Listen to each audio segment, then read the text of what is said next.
El milagro de los Andes es una historia llena de esperanza, que hace emocionar hasta a la persona menos sensible.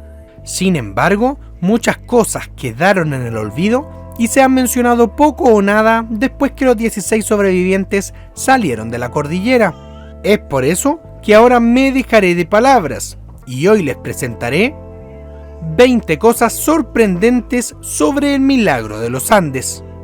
Número 20. El zapatito rojo. En la película Viven, todos vimos un zapatito rojo muy emblemático, que fue parte importante de la escena final de la película.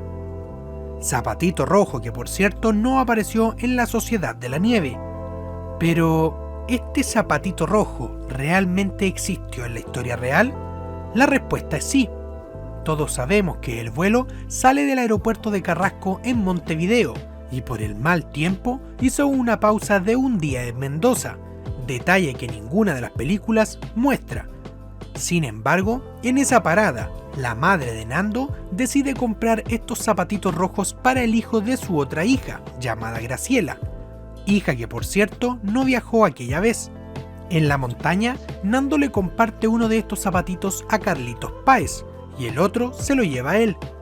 Nando le prometió que cuando volviera a ver el par, ellos se podrían ir a casa definitivamente. En esta foto se puede apreciar perfectamente uno de los zapatitos rojos en el fuselaje, y actualmente se puede encontrar en el Museo Andes 1972, que está ubicado en pleno centro de Montevideo.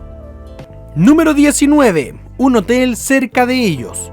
El Hotel Termas El Sorneado fue un hotel ubicado en medio de la cordillera de los Andes, en el departamento San Rafael, provincia de Mendoza, Argentina. Y si bien hoy solo quedan sus ruinas, pudo haber sido una pieza clave para la salvación incluso de más sobrevivientes en los Andes, ya que si bien Nando y Canessa caminaron 10 días hacia los verdes valles de Chile, los sobrevivientes tenían a tan solo un día y medio o 2 días como máximo al Hotel El Sorneado. El hotel en 1972 ya no estaba funcionando, pero sí existía un cuidador que tenía la suficiente cantidad de alimentos para haberlos podido ayudar. Lamentablemente, ellos nunca supieron de esto, ya que el piloto del avión les dijo que ya estaban en territorio chileno, y la verdad no era así. Estaban aún en territorio argentino.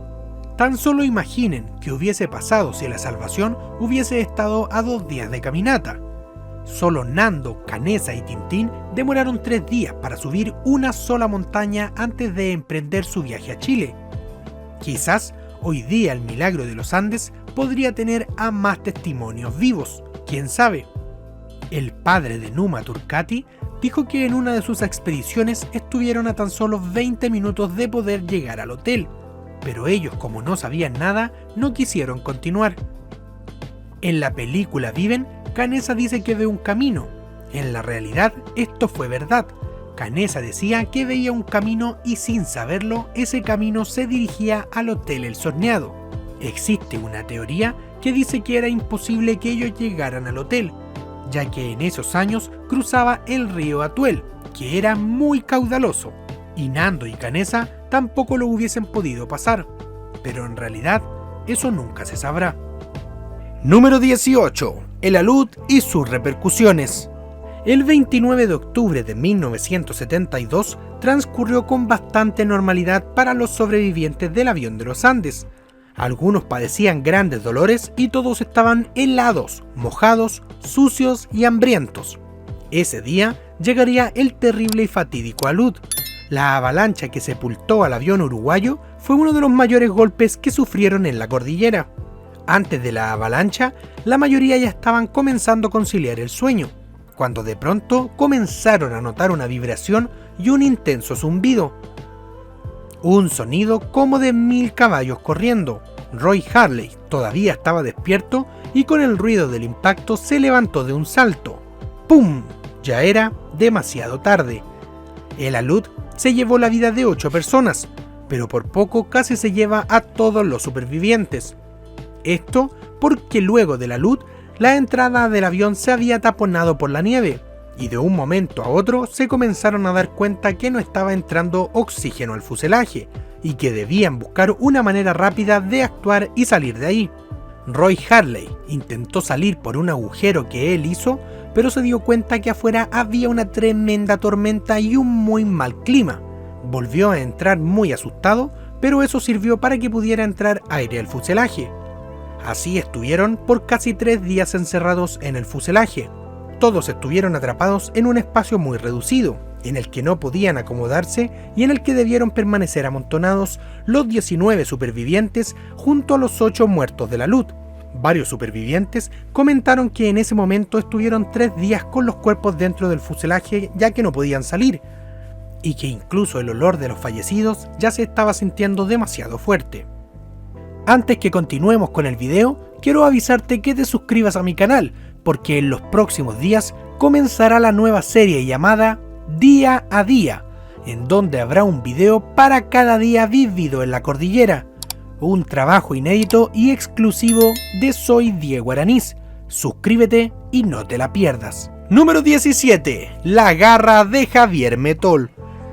Javier Metol es uno de los 16 sobrevivientes de los Andes. Sin embargo, Javier Metol no solo tuvo en su vida la gran hazaña vivida en la cordillera, sino que muchas personas dicen que fue un bendecido en vida. Y es que resulta que antes de casarse, tuvo un accidente de moto, en el cual estuvo inconsciente varias semanas y permaneció grave durante meses. Quedó tuerto de un ojo y no recobró la memoria completamente. Pero a esta hazaña también se le suma que estuvo ingresado en un hospital estadounidense durante meses debido a un grave episodio de tuberculosis. Lamentablemente, Javier Metol fue el primer sobreviviente de los Andes que falleció. El 4 de junio del 2015 perdió su vida a los 79 años. Sin embargo, Dios le dio una extensa vida pese a todas sus adversidades, y actualmente no tengo dudas que está junto a su gran amor Liliana, a quien también perdió en la cordillera. Número 16. Las peleas y discusiones en el fuselaje. Muchos se han preguntado si había pelea entre los sobrevivientes, y la respuesta es sí. Con frecuencia había pequeñas refriegas por una pequeña patada involuntaria. Esto debido a que dormían apiñados o quizás existían peleas por algún problema en la convivencia, ya que estar en esta situación extrema a cualquier persona la hacía andar de muy mal humor o con el temperamento fuerte. Roberto Canessa y Vicintín eran los que tenían un carácter más explosivo y violento, mientras que Daniel Fernández era el más aplicado a la hora de calmar los ánimos. Por fortuna, todas las discusiones y peleas terminaban enseguida, e iban acompañadas de sentidos arrepentimientos y disculpas. Sin embargo, alguna vez una persona comentó que Roberto Canessa le comentó en una conferencia que un sobreviviente sacó el arma de los pilotos, amenazó a los demás y se terminó quitando la vida, y que según ese disparo ocasionó la luz, algo que fue desmentido por WhatsApp tiempo después por el mismo Roberto Canessa, diciendo que era una fake news. Pero creí que llegarían el día de hoy. ¿Quién eres para jugar con mi vida? Número 15. El tabaco. Casi todos los supervivientes eran fumadores antes del accidente. Gustavo Servino, que no fumaba, se aficionó a fumar en la cordillera. Pero ¿saben lo más curioso de todo? Es que en la montaña no tenían escasez de tabaco. Javier Metol y Pancho Aval trabajaban para compañía de tabacos y habían ido cargados de cartones conscientes de la escasez de tabaco que había en Chile por aquel entonces, debido al boicot económico de los Estados Unidos. Aún así, como no sabían cuánto tiempo iban a estar en la montaña, lo racionaron. A cada fumador le correspondía un paquete de 20 cigarrillos cada 2 días. ¡Guau! Eso puede ser bastante, ya que incluso tuvieron tabaco hasta el día del rescate. Y aún así, les seguían quedando para más días. Como otro dato muy pero muy curioso, los únicos que no fumaban eran Nando Parrado, Roberto Canessa y Antonio Vicintín, los 3 sobrevivientes que comenzaron la última caminata. Número 14. El amor por Don Sergio. El arriero Sergio Catalán fue una parte fundamental dentro de toda esta historia. Sin embargo, los sobrevivientes siempre los han considerado a don Sergio y a su esposa como unos segundos padres. Los han llevado a recorrer Uruguay en más de 10 ocasiones, y ellos han ido otras tantas a Chile para celebrar fechas importantes de don Sergio, como las mismísimas bodas de oro de don Sergio y su esposa. Sin duda que los sobrevivientes estuvieron siempre cerca y agradecidos de don Sergio. Lamentablemente, don Sergio Catalán falleció el 11 de febrero del año 2020 y Gustavo Cervino asistió a su funeral. Número 13. La sorpresiva noticia. El padre de Roberto Canessa estuvo buscando el avión intensamente por Chile en todo el tiempo que estuvo perdido. Ya sin esperanzas y un poco cansado, se devolvió hacia Montevideo el 20 de diciembre. Pero el 21 de diciembre, en su primera parada, decidió bajar en Buenos Aires e ir hacia la casa de un amigo argentino.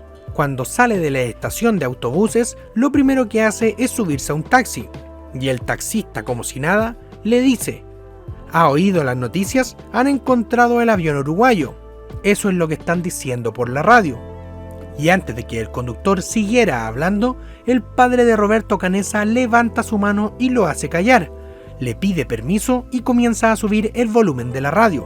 Es en ese preciso momento en donde escucha que quienes llegaron caminando hacia los verdes valles de Chile eran Roberto Canessa y Nando Parrado. El padre de Roberto estalla en llanto y grita: ¡viven! Mira fijo al conductor del taxi y le dice: Roberto Canessa es mi hijo. Juntos se abrazaron y lloraron. Hasta el día de su muerte, el padre de Roberto Canessa siguió siendo muy amigo de aquel taxista, que por cosas de la vida lo conoció de casualidad. Número 12. El sobreviviente silencioso. Bobby François nació en Montevideo el 23 de noviembre de 1951. Como muchos otros sobrevivientes, Bobby había estudiado en el colegio Estela Maris del barrio de Carrasco y formaba parte del equipo de rugby All Christians. En el momento del accidente aéreo, Bobby tenía 20 años y de hecho cumple los 21 años en la cordillera. En la montaña, Bobby parecía no tener ganas de vivir. Los demás creían que le daba igual vivir o morirse. Tal era su grado de apatía y depresión que no colaboraba mucho. Derretía hielo cuando le obligaban, incluso sus amigos lo amenazaban con dejar de darle comida si no trabajaba, y él respondía: me parece justo. No obstante, el grupo nunca lo dejó solo, y lo cuidaban hasta el punto de que Daniel Fernández masajeaba sus pies para que no se lo infectasen. Lo que más llama la atención de todo esto es que una vez que Bobby salió de la montaña, no quiso nunca más hablar de esta horrible experiencia. De hecho, fue el único superviviente que al volver a Uruguay tuvo que volver anestesiado, porque no podía volver a subir a un avión. Muchas personas han dicho que han encontrado en la calle a Bobby François y al momento de preguntarle si es un sobreviviente de los Andes, él lo niega y termina diciendo que su primo era quien estuvo en ese accidente.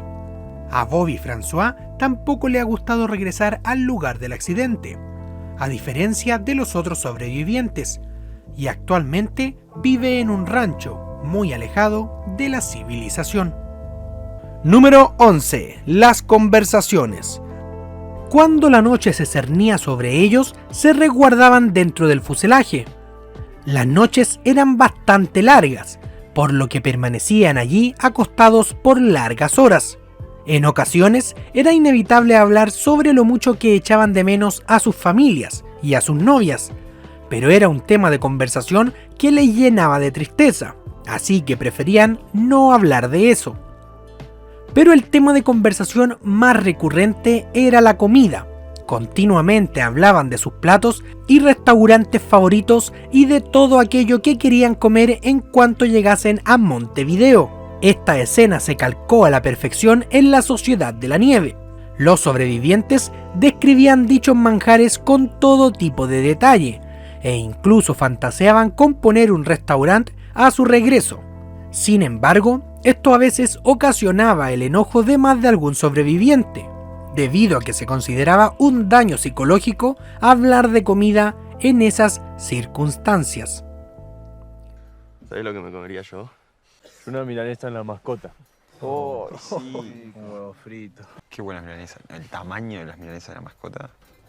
Un chivito del bar Arocena. Chivito canadiense bien cargado. Número 10. Un diario malintencionado. Cuando los sobrevivientes llegaron al Hospital San Juan de Dios de la localidad chilena de San Fernando, donde fueron atendidos, los médicos, lógicamente, se dieron cuenta de cómo habían logrado sobrevivir los 16 miembros. La prensa estaba como loca por recoger los testimonios de los chicos, por lo que los médicos, con buen criterio, cerraron a la fuerza del hospital para evitar que la noticia de que habían recurrido a la antropofagia trascendiera. Pero esto no fue suficiente. Desde los equipos de rescate que pasaron la noche con ellos, alguien lo había filtrado, y enseguida esa noticia dio la vuelta al mundo.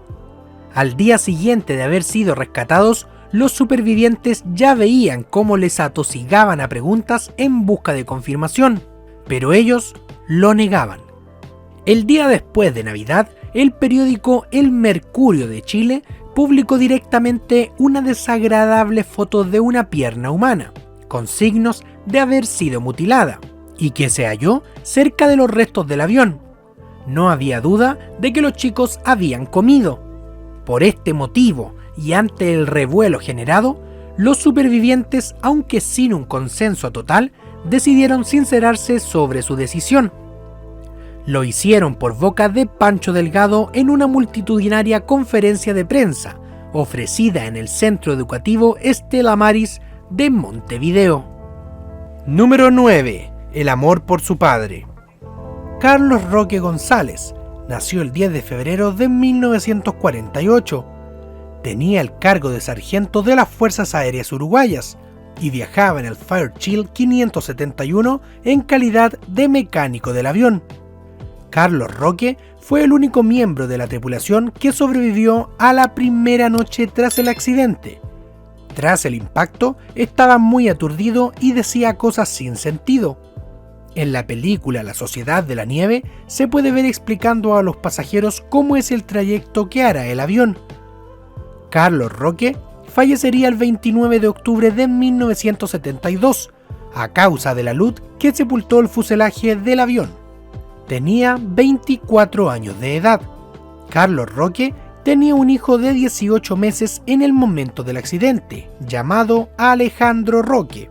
La gran curiosidad de todo esto es que el hijo, cuando cumplió 18 años, decidió buscar a Roberto Canessa y a los otros sobrevivientes para saber cómo realmente era su papá y cómo sobrevivió esos 16 días en la cordillera.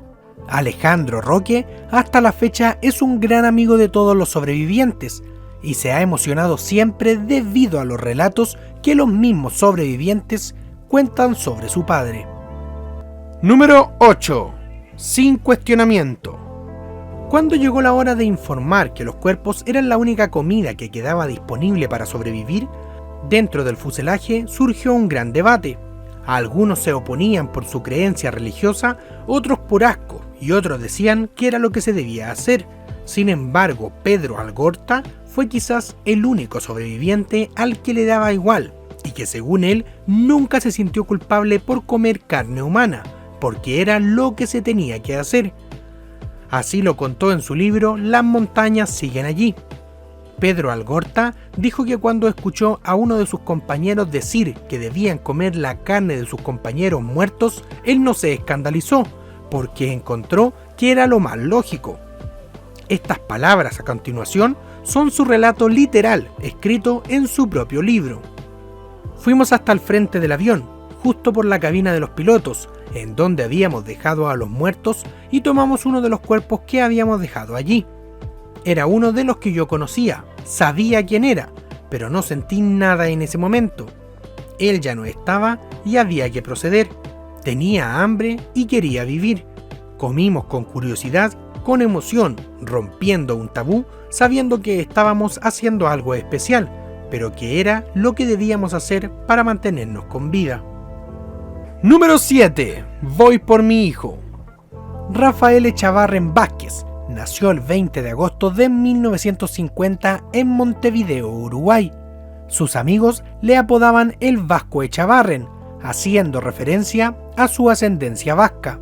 Fue invitado al viaje por Gilberto Regulés, personaje que se quedó dormido y no se presentó en el aeropuerto aquel día del viaje.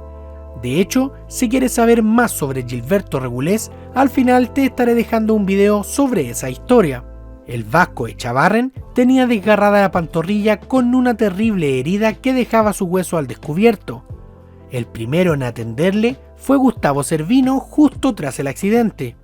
Tuvo que permanecer todos los días de la supervivencia en las hamacas que Roberto Canessa confeccionó para que los heridos estuviesen más confortables, ya que lamentablemente no podía caminar. Su fe lo hizo popular entre el grupo y todos los días repetía en voz alta: «Soy Rafael Echavarren y juro que regresaré». Esto conmovía demasiado y animaba a sus compañeros. La noche del 17 de noviembre, Rafael Echavarren empezó a delirar. Carlitos Páez fue hasta donde estaba él y comenzó a rezar. Continuó delirando durante unas horas hasta que solo podía oírse el jadeo de su trabajosa respiración. Más tarde se agitó más y luego cesó por completo. Rafael Echavarren tenía tan solo 22 años cuando falleció. Sin embargo, el único de los fallecidos en la tragedia que no yace en el Valle de las Lágrimas es Rafael el Vasco Echavarren. En la montaña, Daniel Fernández Strauch tuvo una estrecha relación con Rafael Echavarren. Cuando Daniel Strauch regresó al fin a Montevideo, casi lo primero que quiso hacer fue hablar con la familia de su amigo fallecido. Al mes siguiente, el padre de Echavarren anunció a Daniel que iría al Valle de las Lágrimas a por el cuerpo de su hijo, para cumplir con el deseo que tantas veces expresó en la montaña de que saldría de allí. Así fue como Ricardo, su progenitor, sacó el cuerpo de su hijo y llevó el cadáver de su Rafael a caballo, hasta que fue detenido por las autoridades por carecer de la documentación necesaria para transportar ese cuerpo. Al poco tiempo fue liberado y regresó a Uruguay. El Vasco fue enterrado en el Panteón 571 del Cementerio del Buceo en Montevideo. El número no es casual, es el mismo dígito que tenía en su fuselaje el avión Fairchild que se cayó en la montaña. Número 6. El pasajero perdido. Cuando ocurrió el accidente, vimos que varios cuerpos salieron eyectados por la parte trasera, incluso algunos con asientos. Sin embargo, el fuselaje siguió recorriendo gran parte de la montaña hasta parar definitivamente. Sin embargo, al pasar todo este mal rato, todos se dieron cuenta que mucho no podían hacer, pues varios sobrevivientes intentaron caminar por alrededor del avión y quedaban tapados hasta la cintura de nieve. Sin embargo, a lo lejos, los muchachos del fuselaje vieron caminar a una persona en dirección a ellos. Era Carlos Valeta, y los sobrevivientes lo reconocieron inmediatamente y le comenzaron a gritar que caminara hacia ellos. Venía ensangrentado y caminando a paso lento. De un momento a otro, Carlos Valeta pisa en la nieve y su cuerpo se pierde por completo. Nadie supo más de él y a las semanas siguientes, Pedro Algorta encontró su cuerpo en la nieve en una expedición. En la película de Netflix, La Sociedad de la Nieve, esta escena sí se grabó, pero no apareció en la edición final. Número 5. El estreñimiento. La pobre alimentación de los supervivientes tuvo como consecuencia un terrible estreñimiento. Solo por dar algunos ejemplos, a Fito Strauch incluso le causó un problema de hemorroides bastante limitante. Todos sufrían tremendamente, pero no por ello dejaron de encontrarle su lado cómico, porque ellos aplaudían cada vez que alguno de sus amigos conseguía defecar en la montaña, e incluso hicieron apuestas sobre quién sería el último en conseguirlo, título que por supuesto consiguió Bobby François, quien estuvo nada más y nada menos que 34 días sin poder hacer.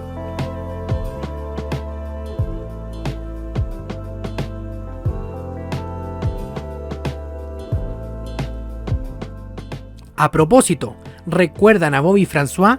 En el video anterior lo llamé como el superviviente silencioso. ¿Quieren saber por qué? Vayan a ver el video que les dejaré a continuación.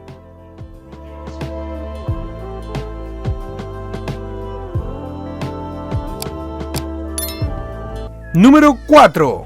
El humor negro.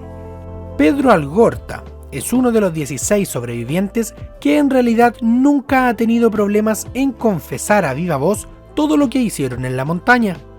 En su libro Las montañas siguen allí, confesó que el humor negro se tomó muchas noches en la cordillera. Existían muchas bromas y de hecho alguna vez llegaron a poner la mano de un cadáver sobre otro sobreviviente, a lo que éste pegó un grito desgarrador y luego al ver que era una broma se rió a carcajadas. Sin embargo, Pedro Algorta asume que todo eso estaba mal, pero explica que era la única manera de poder sonreír un poco en la cordillera. Antes que continuemos con el video, quiero avisarte que te suscribas a mi canal, porque en los próximos días comenzará la nueva serie llamada Día a Día, en donde habrá un video para cada día vivido en la cordillera. Un trabajo inédito y exclusivo de Soy Diego Aranís. Suscríbete y no te la pierdas. Número 3. La opinión de los familiares. Por años siempre se escuchó la versión de los sobrevivientes con respecto al tema de la antropofagia. Sin embargo, alguna vez se confesó en un diario uruguayo que había muchos familiares de fallecidos en la cordillera que no estaban en nada de acuerdo con el acto cometido por los sobrevivientes para alimentarse y lograr sobrevivir los 72 días. Mencionaron que era una irresponsabilidad gigante que cometieran semejante acto. Sin embargo, con el nuevo documental de la Sociedad de la Nieve, que también se puede ver en Netflix, nos hemos dado cuenta que no todos los familiares de los fallecidos piensan de la misma manera, ya que hay muchos familiares emocionándose con esta historia y dicen que sienten la presencia de los que no volvieron en los que sí regresaron. Quizás muchos familiares, con el paso de los años, se dieron cuenta y lograron entender realmente que esto no se hizo por querer hacerlo, sino que más bien porque el espíritu humano lo necesitaba. Esperemos que hasta la fecha no quede ningún familiar de los fallecidos que se siga oponiendo a este acto. Número 2. El intenso rescate de 2 días. El viernes 22 de diciembre llegaron 3 helicópteros de la Fuerza Aérea Chilena al sector de los Maitenes para ir en búsqueda del resto de los sobrevivientes que se encontraban aún en el fuselaje. Aquel día, los helicópteros se retrasaron a causa de una intensa niebla que había a primera hora de la mañana en el valle. Los helicópteros los piloteaban el comandante Carlos García, el comandante Jorge Massa y el teniente Ávila. Con ellos iban 2 mecánicos aéreos, un médico y un enfermero, así como también 3 miembros del Cuerpo de Socorro Andino, Claudio Lucero, Osvaldo Villegas y Sergio Díaz. Cuando los supervivientes explicaron al comandante García dónde se encontraban los restos del avión, le pidieron a Nando que los acompañara en un helicóptero para indicarles el lugar exacto, ya que Canesa estaba muy débil para poder ir. Cuando llegaron al lugar, los helicópteros trataban de descender, pero el viento era tan fuerte que aterrizar era una tarea demasiado peligrosa. Pero resulta que el rescate no sería de un solo día como lo muestran ambas películas, sino que se llevarían a una parte de los sobrevivientes y por los otros tendrían que regresar al día siguiente. El primer grupo de salvados fue Daniel Fernández, Álvaro Mangino, Carlitos Páez, Pedro Algorta, Cocha Inciarte y Eduardo Strauch. Quienes quedaron esperando una noche más fueron Alfredo Delgado, Ramón Sabella, Bobby François, Vicentín, Javier Metol, Gustavo Servino, Roy Harley y Fito Strauch, junto a 3 andinistas y un enfermero, quienes ya venían preparados para pasar la noche con su propia carpa y traían una gran cantidad de comida que les ofrecieron a los chicos, quienes comieron hasta hartarse y tomaron mate felices. En un momento determinado, inspeccionaban los alrededores del fuselaje y tomaron fotos. Dijeron que estaban obligados a hacerlo para el ejército chileno, pero que ninguna de las fotografías se publicaría. Los supervivientes invitaron a los rescatistas a pasar a su hogar, es decir, al fuselaje. No eran conscientes aún del fuerte olor que había en el habitáculo. Todos, excepto Sergio Díaz, que pasó la noche junto a ellos, prefirieron pasar la noche en la tienda de campaña que habían traído. Sergio entró con ellos y se sentó en medio de los 8 apestosos, demacrados y al mismo tiempo felices uruguayos. Ninguno durmió y ni siquiera lo intentó. A medianoche Díaz cumplió 48 años y los 8 uruguayos cantaron cumpleaños feliz. Sobre las 10 de la mañana del día siguiente, vieron aparecer de nuevo los 3 helicópteros en los que todos subieron felices para dejar atrás la montaña. El vuelo fue mucho más tranquilo que el del día anterior, y pronto estaban aterrizando en los Maitenes. Allí fueron reconocidos por el equipo médico y enseguida volvieron a volar hasta San Fernando, donde estaban los supervivientes rescatados el día anterior. Número 1. El complicado y delicado estado de salud. El primer día de rescate, los supervivientes fueron llevados al hospital de San Fernando, donde recibieron las primeras atenciones médicas. Sin embargo, el 23 de diciembre, todos los supervivientes ya fueron trasladados al Hospital Posta Central de Santiago de Chile, y ahí fueron revisados por los médicos. Álvaro Mangino tenía algo de fiebre y la presión alta. Coche Inciarte tenía una infección en su pierna. Todos tenían deficiencia de grasas, proteínas y vitaminas. También tenían los labios quemados y llenos de grietas, conjuntivitis y varias infecciones en la piel. Nando Parrado, de hecho, pesaba unos 23 kilos menos que en sus condiciones normales. Especialmente dramático fue el caso de Roy Harley, que pesaba 85 kilos antes de la tragedia e ingresó en el hospital pesando solamente 38 kilos. Al principio, los médicos no les querían dar comida, pues temían a que su organismo no reaccionase bien a una ingesta repentina de alimento, pero ante la insistencia de los supervivientes no les quedó más remedio que ceder y servirles una comida completa a cada uno, comida que por cierto la gran mayoría la terminó vomitando. Recuerda suscribirte a mi canal porque en los próximos días comenzará la nueva serie llamada Día a Día, en donde habrá un video para cada día vivido en la montaña, un trabajo inédito y exclusivo de Soy Diego Aranís. Suscríbete y no te la pierdas.